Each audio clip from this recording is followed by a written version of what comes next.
Yo, what's up mga bossing? Magandang araw sa inyo. At syempre, meron tayong kliyente rito sa ating shop. Meron tayong isang Innova mga bossing. Ang ating Innova, ang issue ng ating Innova ay kulang na or nahihinaan na ng response ng lamig yung ating kliyente. At mga bossing, nag-primary check-up kami ngayon. Ang initial na ating diagnose sa kanya ay kulang ng refrigerant based sa glass ng kanyang dryer mga bossing. Kita ba? Okay, mabubbles yung kanyang glass ng dryer pero may lamig pa naman mga bossing.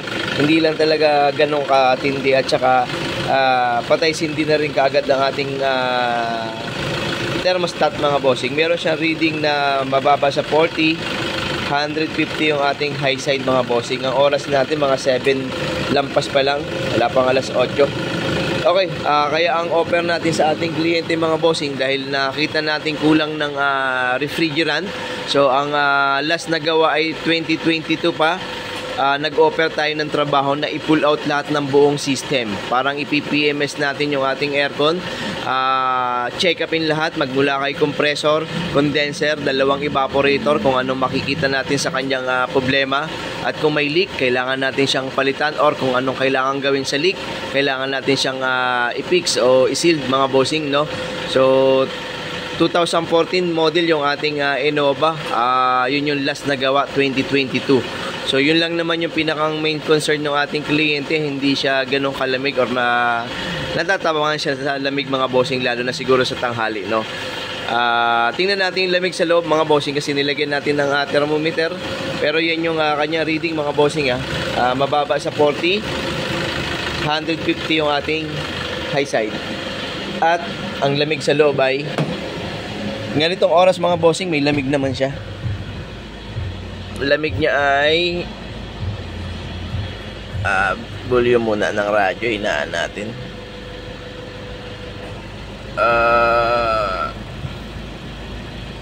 May lamig siya mga bossing, mga nasa 13. Yan, naglalaro mga bossing, yan ang lamig na nakuha ng ating thermometer. Tapos medyo pineke ako ng konti ng kanyang panel kasi wala namang ganito yung ating Innova, no? Pero ang sabi niya ay dahil kasama sa head unit itong buong muka kaya nag-iba, no? Kasi sabi ko wala namang heater tong ating ganitong Innova, no? Tsaka wala rin ganyan yun. So ano lang yan yung ventilation lang ng blower motor galing sa labas saka sa loob. Tapos ito thermostat, wala naman tong heater na naka-design. Ito tama naman to. O yun lang mga boss, check natin kung ano makikita natin dito sa ating Innova ang problema nya. Pero yun lang naman na nakakita namin parang hindi maganda sa ating Freon. Hindi siya ganun ka-fully charged, kaya isa sa mga dahilan yung hindi ganun kalamig na response. Pangalawa, yung bilis din ng automatic mga bossing. Masyado mabilis mag-cut off yung compressor. Siguro dahil malamang madumi na rin yung ating evaporator, yung pinakang sensor natin ng ating thermostat o thermistor hindi makapag-sense ng tama, kaya mabilis siya mag-cut off kahit na yung thermostat natin ay medyo mataas ang setting. So pag ganun mga bossing, mataas ang setting, tapos patay sindi yung ating compressor, pwedeng hindi makabasa ng maganda yung ating sensor ng ating thermistor or yung ating thermostat na nasa loob. Okay? So ayun lang mga bossing, tingnan natin kung ano makikita natin dito sa ating Innova pagka na-pull out na natin lahat yung ating mga piyesa. Mga bossing, kaya gusto natin tinatanggal natin yung condenser, no? O tinatanggal natin lahat para malinis, kasi ito yung mga nakikita natin sa ating radiator na naiipit yung dumi dyan, no? Kaya pagka hindi tinanggal yung condenser, hindi mo malilinis na maganda yung ating radiator, no? Ayan, ito yung condenser natin mga bossing. Ito na yung condenser, madumi rin siya mga bossing. Okay, na-pull out na yan. Compressor, hindi naman siguro black oil yan, wala namang ingay kanina eh.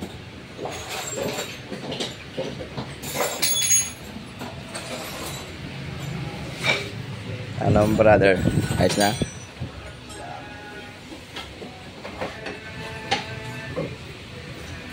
evaporator sa harap mga bossing. Eto na. Ganito ang procedure na ginagawa rito para matanggal natin yung pinakang evaporator natin. Tanggal lahat, tanggal dashboard.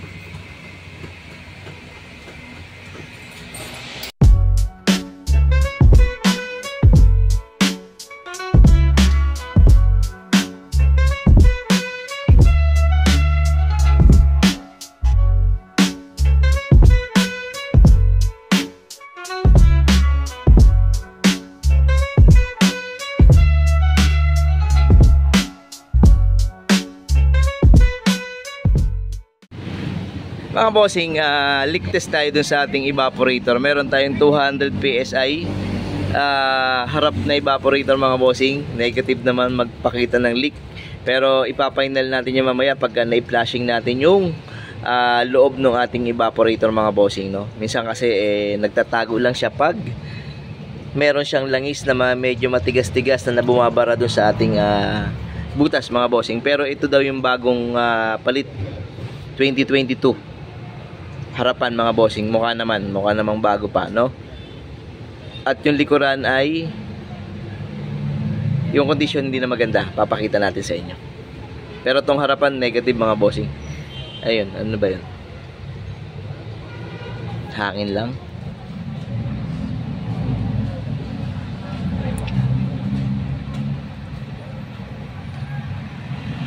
Ba, kala ko hindi ka mawawala eh.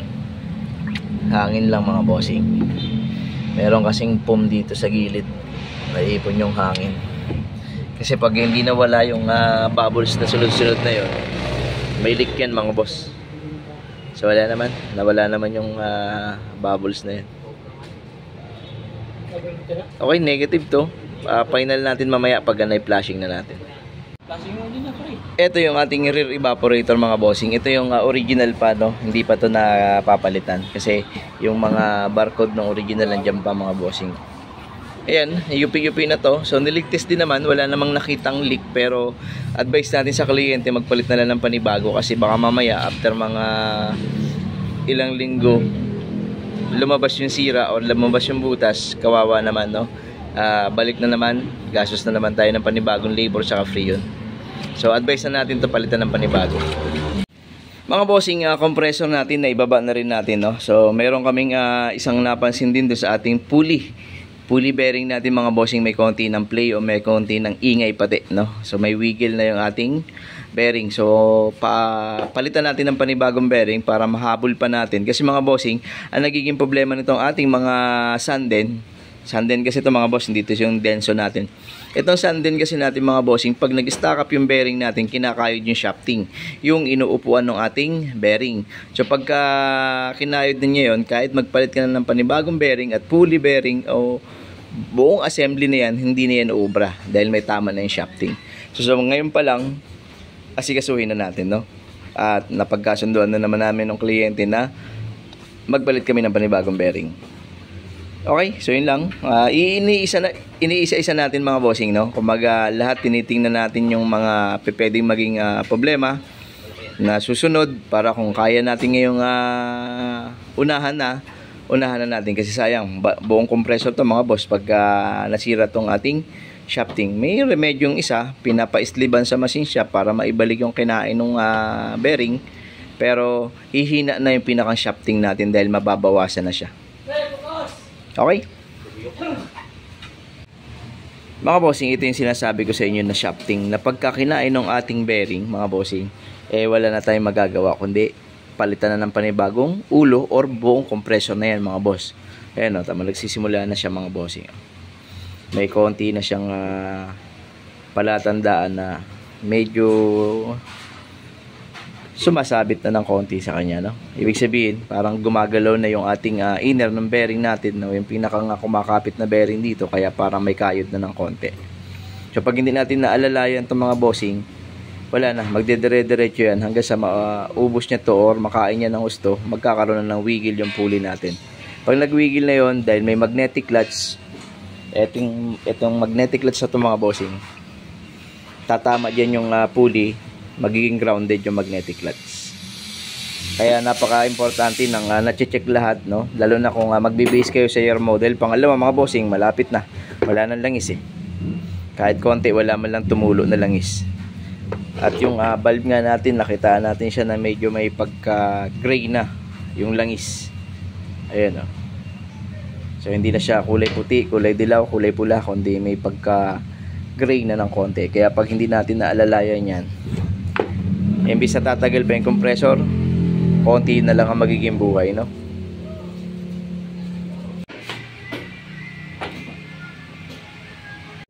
Oh, pinalis ka? May magbabagong lipat.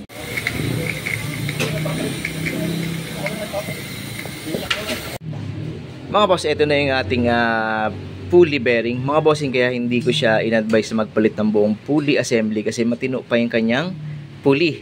So yun lang bearing ang talagang gusto nating palitan dahil pag nag-stack up delikado, no. So orig naman na NSK yung ating ikakabit at NSK din naman yung nakakabit sa kanya mga bossing. Kita ba? Okay? So very good yan. Maayos pa, sayang eh, oh. Kung tatagal pa to ng mga 20 years, di mas maganda, no mga boss? Oh, bakit hindi, di ba? Kung hindi naman gagamitin eh. Okay, ayun lang. Palit ako ng bago ng bearing. Mga boss, compressor natin, meron din tayong 200 PSI nitrogen. Leak test din natin yung ating compressor. Pero negative din mga bossing. Wala din siya nagpapakitang leak. So, pwede naman nating sabihin mga boss na talagang simula nung 2 taon, simula nung pagpalit ng evaporator sa harap, nag-evaporate lang yung refrigerant dati, no? Nagbawas sa dahan-dahan, no? Kaya wala tayong makitang leak.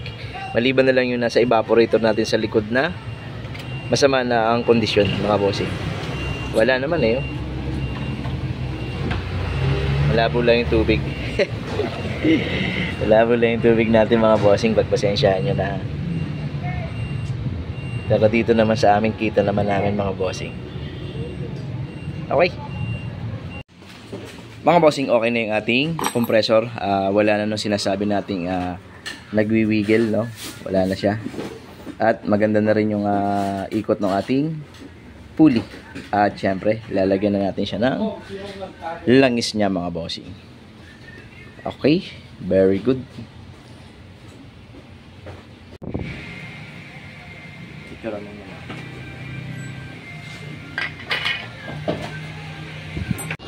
So yun mga boss, ito na yung re-evaporator natin.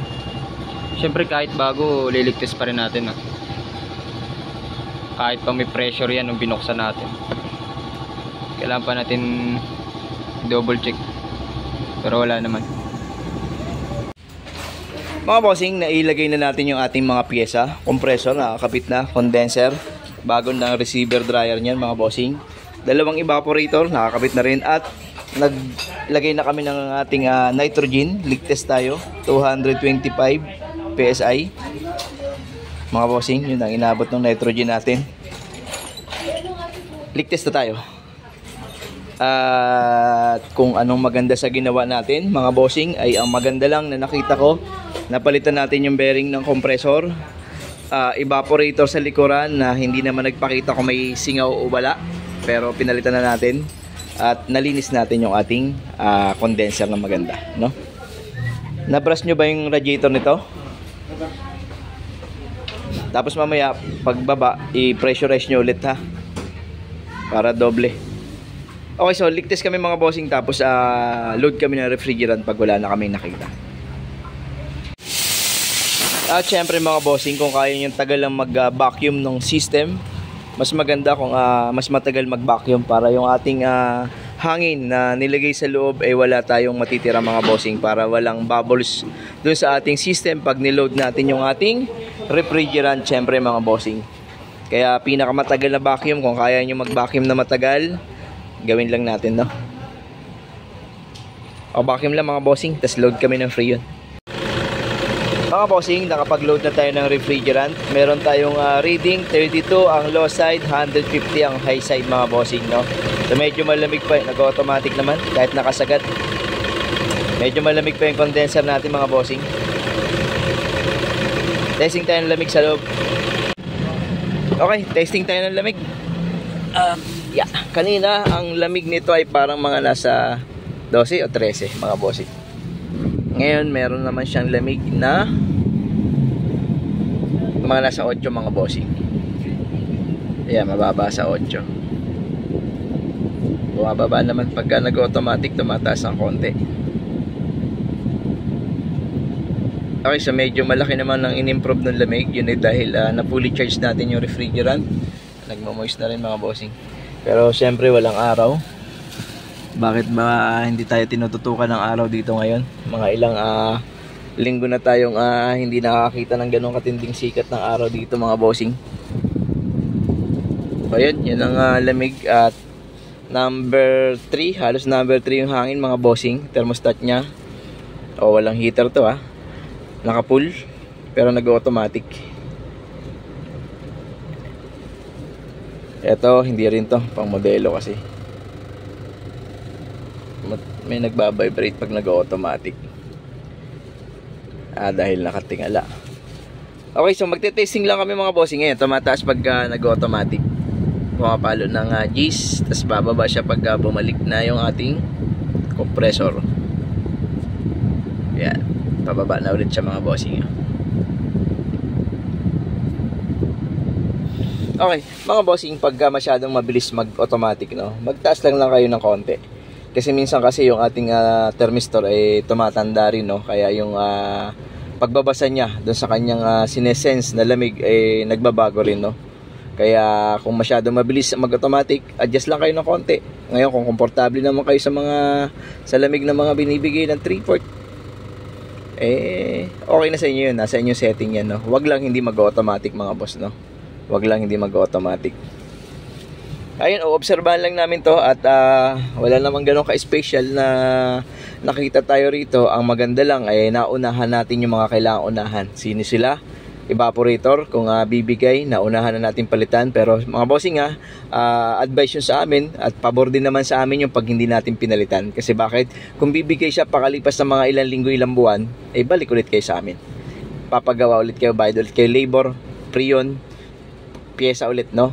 So nasa inyo pa rin naman desisyon. Bearing, yung in-advise natin sa kanya kanina, kung ayaw niyang papalitan, wala namang issue sa atin yun, no? Basta sa atin, nagawa nating i-advise sa kanya yung mga nakikita nating problema based dun sa actual check-up natin, no? Okay, ayun lang mga bossing. At antayin namin kung magkakaroon ng araw talaga natututok sa atin. Pero palagay ko medyo malabo, alas 12 lampas na Hindi pa namin nakikita yung araw. Pangalawa, yung ulap na medyo parang makulimlim na nandun, baka bumagsak pa nga ang ulan, no? At ang kliyente na ulit ang makakapag-obserba nito sa tanghali kung ano ba yung response na ginawa natin at may kakaiba ba doon sa ating ginawa. Pero malaking bagay mga bossing. Bakit? Nagpalit tayo ng filter, nakapag-flashing tayo.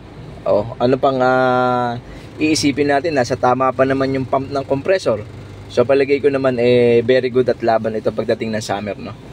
Okay, ayun lang mga bossing. Maraming salamat ulit sa inyo. Tapusin na natin dito yung ating video at marami pa natin ginagawa.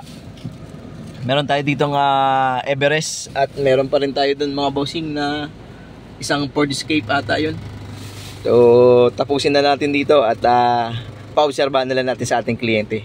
Okay, ayun lang mga bossing. Maraming salamat sa inyo at syempre, ingat lagi. God bless sa ating lahat. Thank you mga bossing. Syempre nagbukas tayo ng dashboard. Syempre may pre-back to zero tayo mga boss. Ito na.